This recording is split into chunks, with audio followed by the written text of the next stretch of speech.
In the carefully curated world of social media, we find the stories we want to believe.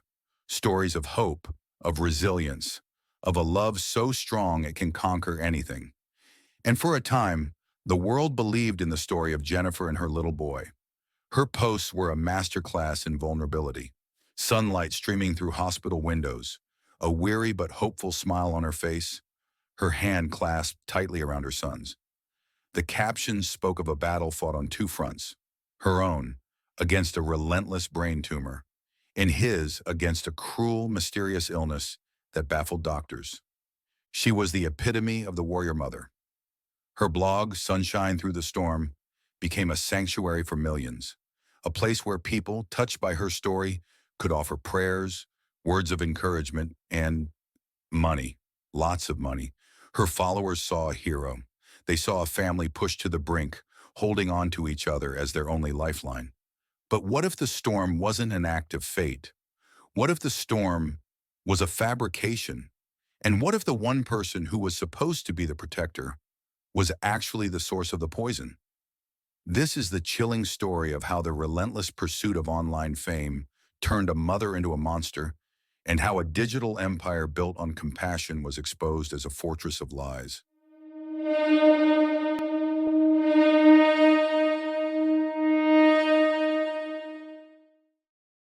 It all began so innocently: a few posts about headaches, then a dramatic announcement, a diagnosis of a rare, inoperable brain tumor. The internet rallied around her, GoFundMe pages were launched, and donations poured in. Jennifer was eloquent, photogenic, and knew exactly how to pull at the heartstrings of her audience. She chronicled every doctor's visit, every setback, every small victory. Her followers felt like they were right there with her, fighting alongside her.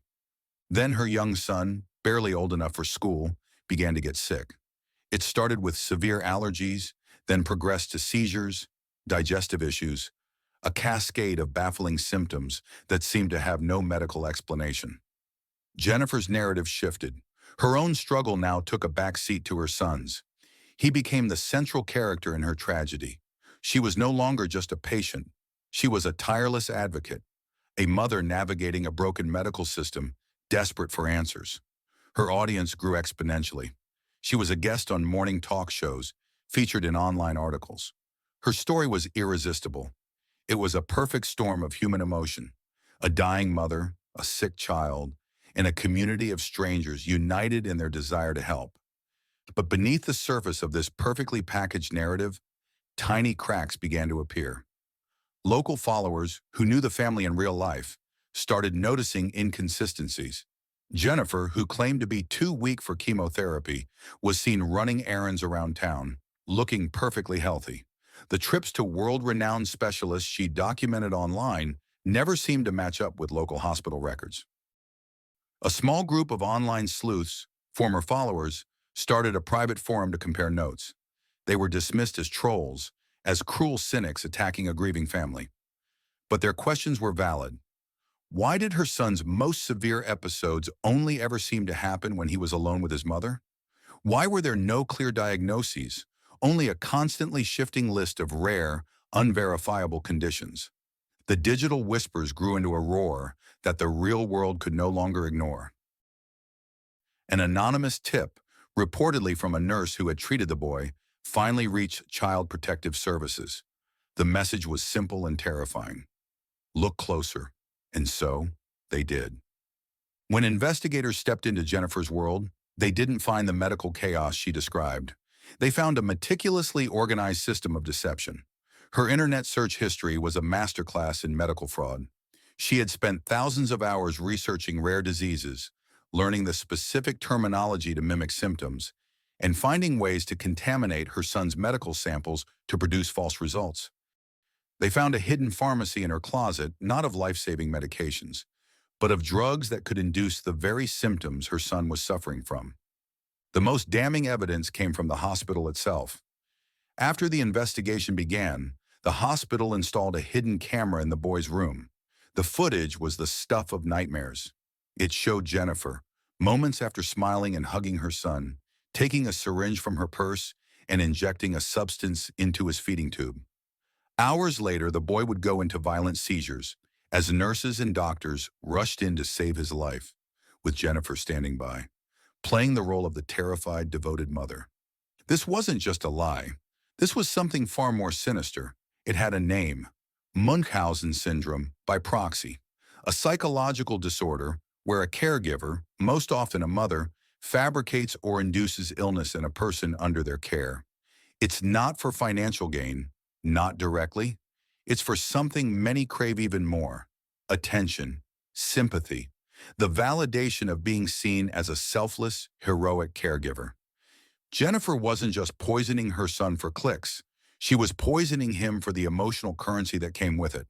The likes, the shares, the tearful comments, the GoFundMe alerts.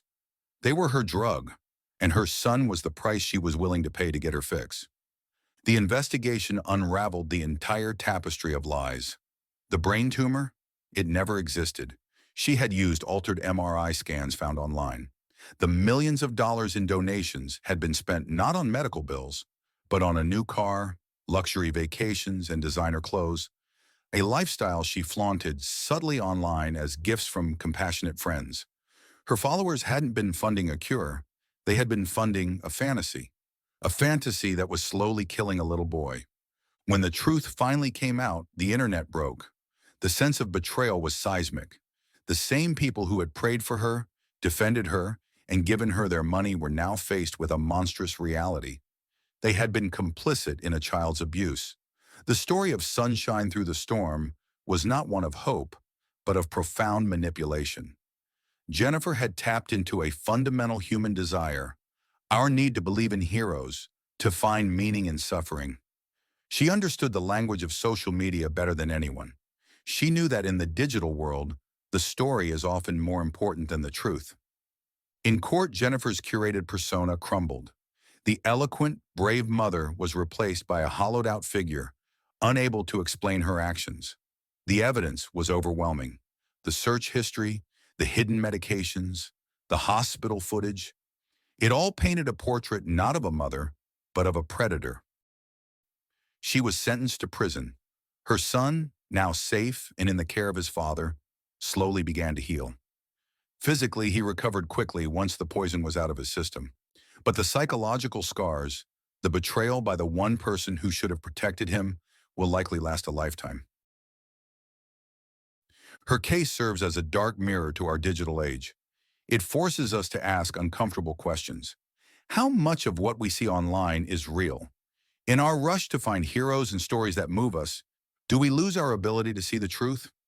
We are drawn to narratives of struggle and triumph because they reflect our own hopes and fears. But when that narrative is a lie, when it's used as a weapon to harm the innocent, it exposes the profound darkness that can hide behind the brightest of screens. Jennifer's story is a testament to the fact that the most dangerous monsters aren't the ones that hide in the shadows, but the ones who crave the spotlight. The world of social media is full of stories. Some are true, some are not. But how do we tell the difference? And what is our responsibility when we choose to believe? In an age of curated reality, how do we protect ourselves? And more importantly, how do we protect the vulnerable? I'd love to hear your thoughts on this in the comments below. Also, if you haven't already subscribed, please do so and support this channel. Thanks for watching. Until next time.